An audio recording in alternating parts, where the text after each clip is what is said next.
Hello everyone, कैसे हैं आप सब। आई होप आप सब अच्छे होंगे। आज का टॉपिक है, जब पार्टनर ही आपका दिल दिखाए तो आप क्या करें। What to do when our partner hurts you. आज का टॉपिक आप सभी लोगों के लिए बहुत इंपॉर्टेंट है। तो जो मेरे अपने पर्सनल एक्सपीरियंस पर भी है कि मैंने अपनी लाइफ में क्या क्या देखा है। मैं किसी की सुनी सुनाई बातों पर ये वीडियो नहीं बना रही हूँ, या मैंने कोई ये पढ़ी लिखी नहीं है। जो भी मेरा एक्सपीरियंस है मैं उसी के बिहाफ पे ये वीडियो बना रही हूँ और आप सबके लिए बना रही हूँ। तो प्लीज आप सब लोगों से रिक्वेस्ट है कि वीडियो को लास्ट तक जरूर देखिएगा। और जो लोग मेरे चैनल पर नए हैं तो चैनल को सब्सक्राइब कीजिएगा। What to do when life partner hurt you means, जब आपका जीवन साथी ही आपको परेशान करे, हर्ट करे तो क्या करें। ये टॉपिक आज आप सब लोगों के लिए बहुत जरूरी है। और सभी, चाहे वो मेल्स हो चाहे वो फीमेल्स हो, ये वीडियो एक बार जरूर देखें। और अगर आपके बीच में ऐसी कोई बातें हैं तो उसको सॉल्व करने की भी बिल्कुल कोशिश करें। मेरी आप सबसे यही रिक्वेस्ट है और मैं आपसे यही कहूंगी कि इन छोटी छोटी बातों में आकर अपने लाइफ को खराब ना करें। और कभी भी ऐसी बातें ना करें कि आप दोनों के बीच में कोई ऐसी अनबन होती है, एक दूसरे से आपको कष्ट मिलता है, तो वो चीजें आपको बिल्कुल भी नहीं करनी चाहिए। हो सकता है कि आपको भी अपनी लाइफ के कुछ सॉल्यूशन इस वीडियो से मिल जाएं। कई बार दोस्तों ऐसा होता है कि जब हमारी नई नई शादी हुई होती है, चाहे वो लव मैरिज हो चाहे वो अरेंज मैरिज हो, चाहे मैरिज कोई भी हो, लव हो या अरेंज हो, तो हमें एक दूसरे को समझने में काफी टाइम लग जाता है, एक दूसरे को जानने में, समझने में। और खासकर लड़कियों को, क्योंकि लड़कियां दूसरे घर से आती है तो उनको परिवार के बारे में ज्यादा कुछ पता नहीं होता है कि परिवार कैसा है, कैसा उनका नेचर है, तो हमें नहीं पता होता है। तो हमें वो से सब चीजों को समझने में टाइम लगता है। तो हमें एक दूसरे को, और खासकर हस्बैंड को बहुत ध्यान देना चाहिए अपनी वाइफ पर, क्योंकि वो उसके साथ ज्यादा टाइम बिताते हैं और उनको पता भी होता है। तो वो अपने परिवार के बारे में, अपने घर वालों के बारे में, रिश्तेदारों के बारे में सब कुछ बता सकते हैं कि किसका नेचर कैसा है। तो उनकी वाइफ को उसमें समझने में आसानी हो जाएगी। ऐसा ना करे कि नई नई वाइफ आई और किसी बात में भी उसको टोका टोकी कर दें आप कि तुम्हें ये नहीं आता, वो नहीं आता। ये चाहे आप ही बोलते हैं उसको, मैं हस्बैंड को भी बोलूंगी, क्योंकि आपकी वाइफ अभी आपकी लाइफ में नई नई आई है, उसको कुछ भी नहीं पता है आपके बारे में, आपके घर वालों के बारे में। तो अपनी वाइफ को डांटने की बजाय उसको अपने घर की चीजों के बारे में जरूर बताइए, समझाइए, क्योंकि बहुत सारा टाइम लगता है इन सब चीजों को हैंडल करने में और समझने में। कई बार ऐसा भी होता है कि दोस्तों वाइफ को अपने हस्बैंड की कुछ बातें बिल्कुल भी अच्छी नहीं लग रही होती है, लेकिन वाइफ उसको कुछ भी नहीं बोलती और बिना कुछ उनको बोले ही अपने अंदर ही अंदर वो चीजें लेकर रखती है और अपने हस्बैंड को बिल्कुल भी नहीं बताती है। तो मैं उन वाइफ को भी ये कहूंगी, अपने हस्बैंड को आप वो सारी चीजें बताएं कि आपकी ये चीज उनको बिल्कुल भी पसंद नहीं आ रही है, तो आपके हस्बैंड जरूर उसमें सुधार करेंगे। और हस्बैंड को भी मैं यही बोलूंगी, अगर आपको अपनी वाइफ की कोई चीज अच्छी नहीं लग रही है तो उसको डांटिए मत, उसको बल्कि ये बताइए कि आपने ये किया है, मुझे ये पसंद नहीं है, या मेरे घर वालों को ये चीजें बिल्कुल भी पसंद नहीं है, तो आपको ये चीजें बिल्कुल भी नहीं करनी है। तो इससे आपके अंदर कोई डिफरेंस नहीं आएंगे, एक दूसरे को आपको समझने का एक अच्छा मौका भी मिलता है। और आप हस्बैंड को और वाइफ को इस चीज से बहुत सारी चीजों को सुलझाने में भी बहुत सारी मदद मिलती है। सेकंड पॉइंट आता है दोस्तों, चाहे वो लव मैरिज हो, लव मैरिज के अंदर क्या होता है कि उसको में भी आपको बहुत सारी चीज समझने में टाइम लग जाता है। वो क्यों लगता है, क्यों आप पहले शादी से पहले मिलते हो, बात करते हो, तो उस टाइम पे आपको आपके अंदर की बहुत सारी चीजें हैं वो नहीं पता लगती, और वो शादी के बाद में सामने आती है कि आपके अंदर कौन सी चीजें अच्छी और कौन सी नहीं है। क्योंकि शादी से पहले तो हर कोई अपने आप को बहुत अच्छा दिखाता है, और असल जिंदगी में हमें तब पता लगता है कि अच्छा कौन है और बुरा कौन है, जब हम उसके साथ फुल टाइम रहते हैं, बातें करते हैं, अपना टाइम उनके साथ स्पेंड करते हैं। पहले क्या होता है कि एक दूसरे के साथ घूमते हैं, फिरते हैं, खाना खाते हैं, पीते हैं और अच्छी अच्छी बातें करते हैं, और फिर वो एक दूसरे से अलग रहते हैं, ये भी बात होती है। तो उसके बाद में जब दोनों साथ रहते हैं, बातें होती है, कभी कभी लड़ाई झगड़े भी होते हैं छोटी छोटी बातों पर, तो उनके अंदर डिफरेंस आने शुरू हो जाते हैं। ऐसा नहीं होता है कि जो अरेंज मैरिज होती है उसी के अंदर ये सारी चीजें होती है, ये लव मैरिज में भी होती है, लेकिन आपसी अंडरस्टैंडिंग होना उसके अंदर बहुत ही जरूरी है। दोस्तों वो इसलिए भी होता है कि शादी के बाद में इंसान की जो जिम्मेदारियां होती है वो बढ़ना शुरू हो जाती है। शादी से पहले कोई जिम्मेवारी उन पे नहीं होती है, ना बीवी की होती है, ना बच्चों की होती है, ना परिवार की होती है। शादी के बाद में इंसान की बहुत सारी जिम्मेवारियां बढ़ जाती है और वो उनको पूरी करनी पड़ती है। जिम्मेदारियां तो बढ़ती है, उनके बीच में छोटी छोटी नोकझोंक भी शुरू हो जाती है, जो वो एक दूसरे का दिल दुखाने वाली बात होती है। क्या होता है कि पहले कोई ऑब्लिगेशन भी नहीं होता है, ऑब्लिगेशन भी मैरिज के बाद में ही आते हैं। शादी से पहले कोई ऑब्लिगेशन नहीं होता है, तुम्हें ये काम करना है कि नहीं करना है, ऐसी कोई चीजें नहीं होती है। ये भी होता है कि शादी से पहले आपको घर के काम नहीं करने होते, आपकी घर की कोई जिम्मेवारियां नहीं होती, लेकिन शादी के बाद में कुछ ऐसे काम आ जाते हैं जो आपको करने ही करने पड़ते हैं, क्योंकि आपकी एक वाइफ भी आ जाती है, घर में एक मेंबर बढ़ जाता है, तो उसकी जिम्मेवारियां भी होती है, तो उसके काम भी आपको जरूर हैंडल करने होंगे। और उससे लोग होते हैं जो वो बहुत समझने लगते हैं उसको कि ये एक बोझ हो गया हमारे ऊपर, और वो उस चीज से टेंशन लेना शुरू कर देते हैं और फिर उनके झगड़े शुरू हो जाते हैं, एक दूसरे पर ऑब्लिगेशन लगाना शुरू कर देते हैं, जो कि शादी से पहले बिल्कुल भी नहीं होता है। ये भी होती है कि शादी से पहले एक दूसरे की फैमिली को नहीं देखना होता है, ना लड़की को देखना होता है, ना लड़के को देखना होता है। और शादी के बाद में लड़की को लड़के वाले के परिवार की पूरी ध्यान रखना पड़ता है, और लड़के को लड़की की तरफ के जो भी होते हैं वो सारे देखने पड़ते हैं। वो शादी से पहले ये सब कुछ नहीं होता है। तो ऐसी बहुत सारी जिम्मेदारियां होती है जो शादी के बाद में हमारे ऊपर आती है, और वो हमें निभानी भी पड़ती है।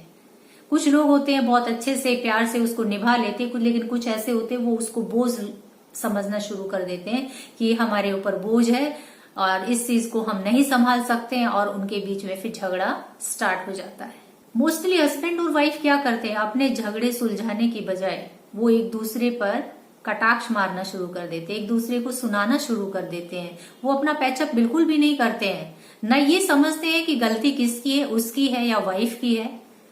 तो मैं ये कहूंगी हस्बैंड को भी और वाइफ को भी, दोनों को ही अपने रिश्ते को बहुत अच्छे से संभाल कर चलना चाहिए, एक दूसरे की चीजें संभालनी चाहिए, एक दूसरे की चीजों को ध्यान में रखते हुए अपने डिसीजन एक दूसरे को बताते हुए लेना चाहिए। अपने आप कोई भी बात करते हैं अपने हस्बैंड से जरूर पूछे, या वाइफ हस्बैंड से पूछे और हस्बैंड वाइफ से पूछे कि हम ये काम करें या ना करें, दोनों की सहमति हो और जो आपको ठीक लगे फिर आपको वो करना चाहिए। क्योंकि ऐसा अगर आप करते हैं तो आपके अंदर लड़ाई झगड़े और डिफरेंस वगैरह बिल्कुल भी नहीं आएंगे। तो मैं आप लोगों को यही सुझाव दूंगी कि लड़ाई करने के बजाय आप दूसरे को समझें, उनकी बातों को सुने और उस पर गौर जरूर करें।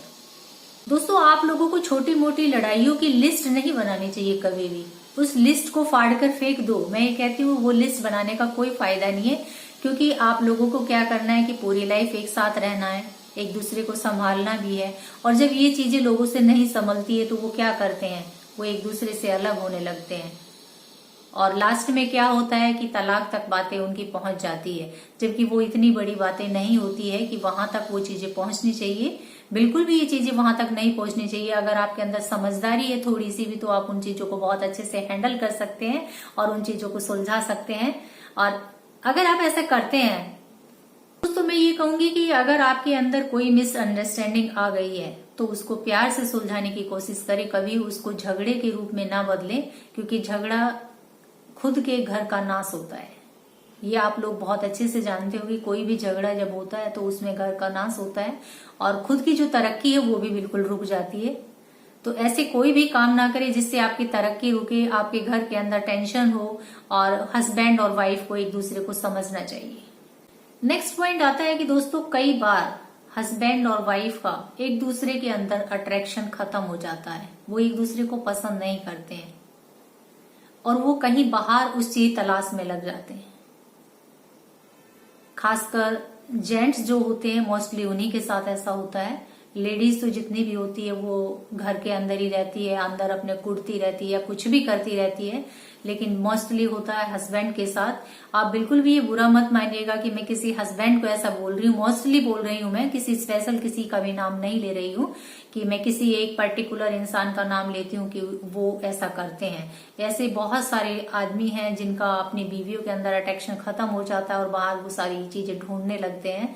तो सबसे अच्छी चीज मैं आपको बोलूंगी, आपकी वाइफ से अच्छा आपके लिए कोई नहीं हो सकता है, क्योंकि जो बाहर की दुनिया है और चकाचौंध है वो आपको थोड़ी टाइम के लिए अच्छी लगेगी और थोड़ी देर के बाद में जब आपको उस चीज के बारे में पता लगेगा, आपको समझ में आएगी, तब तक आप ये चीजें समझ पाएंगे, तब तक बहुत देर हो चुकी होगी। तो मैं आप सब लोगों से यही कहूंगी कि वो हस्बैंड है या वाइफ है, वो एक दूसरे के अंदर उनकी कमियों को ना ढूंढे, उसके अंदर जो प्यार है, आपके लिए जो सम्मान है, उसकी तलाश करें। एक दूसरे को कभी कटाक्ष ना मारे, एक दूसरे की कोई डिसरिस्पेक्ट ना करें, क्योंकि ऐसा करते हैं तो फिर वो चीजें लगातार बढ़ती चली जाती है और बढ़ती जाती है, तो फिर वो एक दिन आपका घर टूटने पर आ जाता है। तो आपको बिल्कुल भी ये चीजें नहीं करनी चाहिए।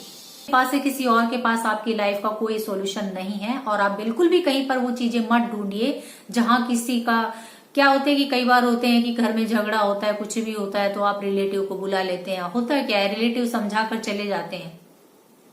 करना किसको होता है ये आपको बहुत अच्छी तरह पता होता है कि करना सिर्फ अपने आप को होता है।